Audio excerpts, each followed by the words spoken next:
ఒక వీడియో చూపెట్టిండు. ఏంది అంటే ఇప్పుడే ముఖ్యమంత్రి గారు ప్రెస్ మీట్ పెట్టిండంట. ప్రెస్ మీట్ పెడితే ప్రెస్ వాళ్ళు అడిగినరు, మరి సార్ నువ్వు జుబ్లీహిల్స్ ఓడిపోతే ప్రజలు నీ ఖిలాఫ్ ఉన్నట్టు ఒప్పుకుంటావా, ప్రజలు మరి ఇది రెఫరెండంగా ఒప్పుకుంటావా అని అడిగినరంట. అడుగుతా ఆయన ముందే చేతులు ఎత్తేసిండు. గట్లెట్లయితుంది, జుబ్లీహిల్స్ ఓడిపోతే ఏమవుతుంది, ఏం కాదు, ఇక నేను ఒప్పుకోను, ఏమైనా చిన్న చిన్న మార్పులుంటే చేసుకుంటా అని చెప్తున్నాడు. అంటే దాని అర్థం ఏంటంటే రేవంత్ రెడ్డికి కూడా తెలిసిపోయింది, పక్కాగా 14 తారీఖు నాడు ఇక్కడ ఎగరబోయేది గులాబీ జెండా అనే మాట రేవంత్ రెడ్డి కూడా తెలిసిపోయిందా? పక్కానా? గది జరిగింది. ఇక్కడికి వచ్చేటప్పుడే చూసిన, అర్థమైపోయింది అందరికీ.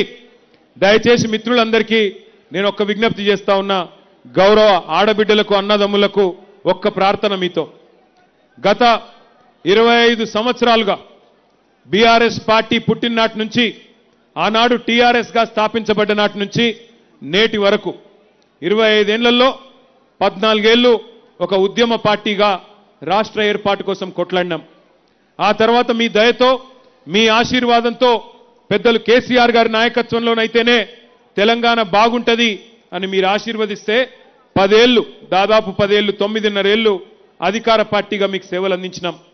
2023 డిసెంబర్లో ఎలక్షన్లు అయితే ఆనాడు హైదరాబాద్ మహానగరంలో మీరెవ్వరూ కూడా ఒక్క సీటు కానీ ఒక్క ఓటు కానీ కాంగ్రెస్ పార్టీకి వేయకుండా మొత్తంగా బీఆర్ఎస్ పార్టీకి వేసి ఇక్కడ జూబ్లీహిల్స్ నియోజకవర్గంలో కూడా స్వర్గీయ మాగంటి గోపీనాథ్ గారిని మీరు గెలిపించడం జరిగింది. హైదరాబాద్లో ఒక్క సీటు కూడా కాంగ్రెస్కి ఇవ్వలేదు. కానీ ఒక్కసారి ఈ 25 ఏళ్లలో ఏమేం జరిగింది రాజకీయం ఆలోచించాలని చెప్పి కూడా నేను కోరుతా ఉన్నా. ఎంతో మంది ముఖ్యమంత్రులు మనం చూసినాం. 25 ఏళ్ల కింద మన పార్టీ పెట్టిన నాడు చంద్రబాబు నాయుడు గారు ముఖ్యమంత్రి, ఆ తర్వాత 3 ఏళ్లకి రాజశేఖర్ రెడ్డి గారు ముఖ్యమంత్రి అయినారు. ఆ తర్వాత రాజశేఖర్ రెడ్డి గారు పోయిన తర్వాత రోసయ్య గారు తర్వాత కిరణ్ కుమార్ రెడ్డి గారు, తర్వాత కేసీఆర్ గారు, తర్వాత ఇప్పుడున్న రేవంత్ రెడ్డి గారు. అంటే 6 ముఖ్యమంత్రుల్ని 25 ఏళ్లలో చూసినాం. ప్రభుత్వాలు మారుతూ ఉంటాయి, అధికారం మారుతూ ఉంటుంది. ప్రజల ఆలోచన ఎట్లుంటే అట్లా ఆ సమయాన్ని బట్టి, అప్పటి పరిస్థితిని బట్టి, ప్రజల మూడు బట్టి, ప్రజల ఇష్టం బట్టి అధికార మార్పిడి జరుగుతుంది. మొదలనాడు చంద్రబాబు నాయుడు గారు ఉంటే ఆయన కూడా హైదరాబాద్ అభివృద్ధి కోసం ఆయన ప్రయత్నం ఆయన గట్టిగానే చేసిండు. తర్వాత రాజశేఖర్ రెడ్డి గారు వస్తే ఆయన కూడా అభివృద్ధితో పాటు మరి సంక్షేమాన్ని కూడా జోడించి ఆయన ప్రయత్నం ఆయన కూడా చేసినారు. తర్వాత రోసయ్య గారు, కిరణ్ కుమార్ రెడ్డి గారు కూడా వారి శక్తి వంచన లేకుండా వారు కూడా ప్రయత్నం చేసినారు. ఎందుకంటే వాళ్ళకు విఘ్నత ఉండే, తప్పకుండా అధికారం అనేది ఎవరికి శాశ్వతం కాదు, మనం ఉన్నప్పుడు ఏదో కొంత మంచి చేయాలి అనే ఆలోచన ఉండే. తర్వాత కేసీఆర్ గారు 2014లో మీ ఆశీస్సులతో ముఖ్యమంత్రిగా వారు బాధ్యత తీసుకున్నారు. 10 ఏళ్లు కేసీఆర్ గారు ముఖ్యమంత్రిగా ఎట్లా పనిచేసినారో మీ కళ్ళ ముందే ఉంది. 200 ఉన్న పెన్షన్ని పేదలని కడుపులో పెట్టుకొని చూసుకోవడానికి 2000 రూపాయలు చేసింది కేసీఆర్ గారు. ఒక ఆడపిల్ల పెళ్లి చేసుకుంటే ఆ కుటుంబానికి కష్టం రావద్దు, ఆ కుటుంబం ఇబ్బందుల పాలు కావద్దు, అప్పుల పాలు కావద్దు అని ఆలోచించి 1,116 రూపాయలు ఎవ్వరు అడగకపోయినా దాదాపు 15 లక్షల మంది ఆడబిడ్డల పెళ్లిళ్లు కళ్యాణ లక్ష్మి, షాదీ ముబారక్ పేరుతో చేసింది కేసీఆర్ గారు. ఆ తర్వాత అదే ఆడబిడ్డ కడుపులో ఒక బిడ్డ పడితే మరి కేసీఆర్ కిట్టిచ్చి అమ్మ ఒడి అని ఒక ప్రోగ్రాం పెట్టి ఇంటికే బండిని పంపి ఆ బండిలో ఆడబిడ్డను ఎక్కించుకొని నేను బోను బిడ్డో సర్కారు దవాఖానకు అనే పరిస్థితి నుంచి నేను సర్కారు దవాఖానకే పోతా, అక్కడ ప్రసూతి అయితేనే, అక్కడ బిడ్డని కంటేనే మా మేనమామ కేసీఆర్ ఇచ్చే కేసీఆర్ కిట్ వస్తుంది, మగబిడ్డ పుడితే 12,000, ఆడబిడ్డ పుడితే 13,000 రూపాయలు అని చెప్పి పెద్ద ఎత్తున మా ఆడబిడ్డలు దగ్గర 15 లక్షల మంది ప్రసూతి ప్రభుత్వ ఆసుపత్రుల్లో పొంది కేసీఆర్ కిట్లు అందుకున్న విషయం మీకు గుర్తుంది. అట్లాగే కేవలం సంక్షేమమే కాకుండా మరి పెద్ద ఎత్తున భావితరాల కోసం హైదరాబాద్ మహానగర అభివృద్ధి కోసం ఎన్నో అభివృద్ధి కార్యక్రమాలు చేసుకున్నాం. హైదరాబాద్లో దాదాపు 42 ఫ్లైఓవర్లు, షేక్పేట ఫ్లైఓవర్తో సహా 42 ఫ్లైఓవర్లు మనం కట్టుకున్నాం. అట్లాగే మెట్రో రైలు నిర్మాణం చేసుకున్నాం. మీ జూబ్లీహిల్స్ నియోజకవర్గంలో 8.5 కిలోమీటర్లు మెట్రో రైలు కూడా నిర్మాణం పూర్తి చేసుకున్నాం.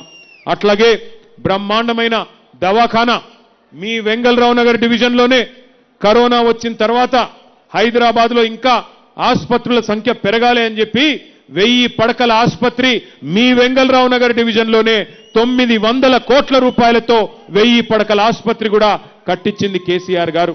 దాంతో పాటు హైదరాబాద్ మహానగరంలో పరిశ్రమను పెంచుకున్నాం.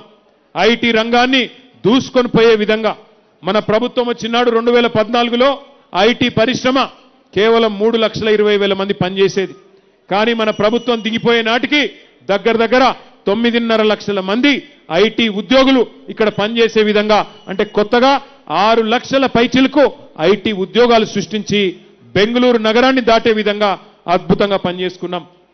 ఐటీ ఎగుమతులు మన ప్రభుత్వం ఆనాడు 2014లో వచ్చినాడు కేవలం 57,000 కోట్లు.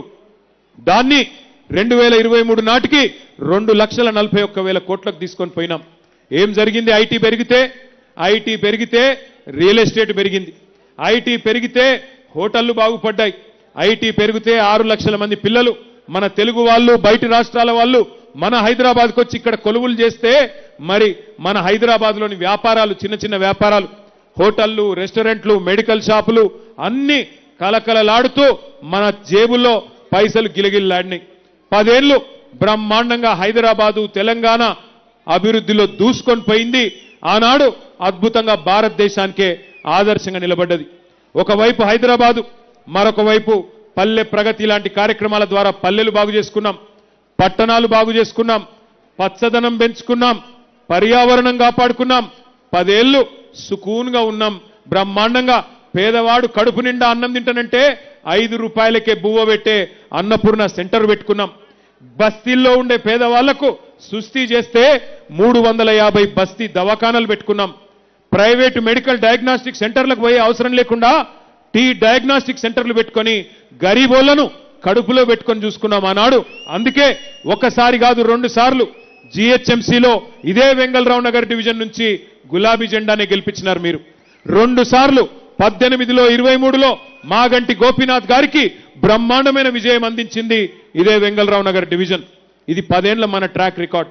నిన్న నేను ప్రజెంటేషన్ ఇచ్చిన 10 ఏళ్లలో బీఆర్ఎస్ ప్రభుత్వం జూబ్లీహిల్స్ లో ఏం చేసింది అంటే అన్ని కలిపి సంక్షేమము అభివృద్ధి.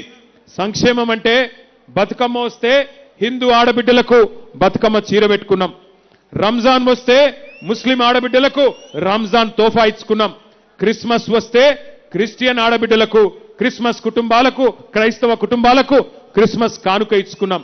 అట్లా కడుపులో పెట్టుకొని గరీబులను బ్రహ్మాండంగా చూసుకున్నాం. పెద్దవాళ్ళు పేదవాళ్ళు అనే తేడా లేకుండా హైదరాబాద్ని ఒక ఎకనామిక్ ఇంజన్ గా పెంచుకున్నాం. మరి 2 ఏళ్లైంది కాంగ్రెస్ ప్రభుత్వం వచ్చి. మీరు ఆలోచించాలని చెప్పి నేను కోరుతా ఉన్నా. దయచేసి ఆలోచించండి. 2 ఏళ్ల ఈ కాంగ్రెస్ ప్రభుత్వంలో రేవంత్ రెడ్డి గారు ముఖ్యమంత్రి అయిన తర్వాత ఎవరికైనా మంచి జరిగిందా? ఆలోచించండి. ఎన్ని మాటలు చెప్పి అరిచేతిలో వైకుంఠం చూపెట్టి ఎన్ని దొంగ హామీలిచ్చి అడ్డగోలు మాటలు చెప్పి గద్దెకెక్కినరో ఒక్కసారి ఆలోచించండి. ఎన్ని హామీలు, ఎంతమందిని మోసాలు, ఎంతమందిని బుకాయించే ప్రయత్నం చేసినారో ఒక్కసారి వారి మాటల్లోనే మీరు వినండి అని చెప్పి నేను కోరుతా ఉన్నా. రేవంత్ రెడ్డి గారు వీడియో పెట్టమ్మా. ఈ గ్యారెంటీ పత్రం మీకు ఇస్తారు, ఇది దాచి పెట్టండి. పోలింగ్ బూతుల ఓటు వేయడానికి పోయినప్పుడు దీనికి దండం పెట్టండి, పూజ చేయండి. దేవుడా మా కష్టాలు తీరాలి, ఇందిరమ్మ రాజ్యంలో ఈ 6 గ్యారెంటీలు అమలు కావాలి అని మనం దేవుడిని మోర్చుకొని దీనికి పూజ చేసి డిసెంబర్ 9, 2023 ఉదయం 10:30 గంటలకు ఇందిరమ్మ రాజ్యం 6 గ్యారెంటీల మీద తొలి సంతకం పెడుతుంది. 100 రోజుల్లో ఈ పథకాలను అమలు చేస్తా. మీ ఇంటికి తీసుకొని వచ్చి మీ ఇంట్లో వివరాలు రాసుకొని ఈ కార్డు మీ ఇంట్లో ఇచ్చి రావటం జరుగుతుంది. ప్రతి ఇంటికి ప్రతి కాంగ్రెస్ కార్యకర్త వచ్చి ఈ కార్డు ఇస్తాడు. దయచేసి నేను ప్రజలందరికీ విజ్ఞప్తి చేసేది ఏంటంటే ఈ కార్డు చాలా అత్యంత విలువైనది. ఈ గ్యారంటీ కార్డుని అత్యంత భద్రంగా భద్రపరచుకోండి. 3 నెలలు జాగ్రత్తగా దీన్ని కాపాడుకోండి. మా ప్రభుత్వం రాగానే మీరు ఈ గ్యారంటీ కార్డు తీసుకొని రాగానే అందరికీ 100 రోజుల్లో దీన్ని అమలు చేసేటువంటి కార్యక్రమం చేయబోతా ఉన్నాం. విన్నారా ఏం చెప్పిండ్రో? 6 గ్యారంటీలు అని చెప్పిండ్రు. 6 గ్యారంటీలు యాదుకున్నాయా? పెద్ద మనుషులకు ఏం చెప్పిండ్రు? పెద్ద మనుషులకు కేసీఆర్ గారు 2000 పెన్షన్ ఇస్తే నేను 4000 ఇస్తా అని చెప్పిండు. వచ్చిందా 4000 పెన్షను? కొద్ది గట్టిగా చెప్పాలా, వచ్చిందా లేదా? ఆ వెనకాల ఉన్న వాళ్ళు చెప్పట్లేదు. పెన్షన్ వస్తుందా?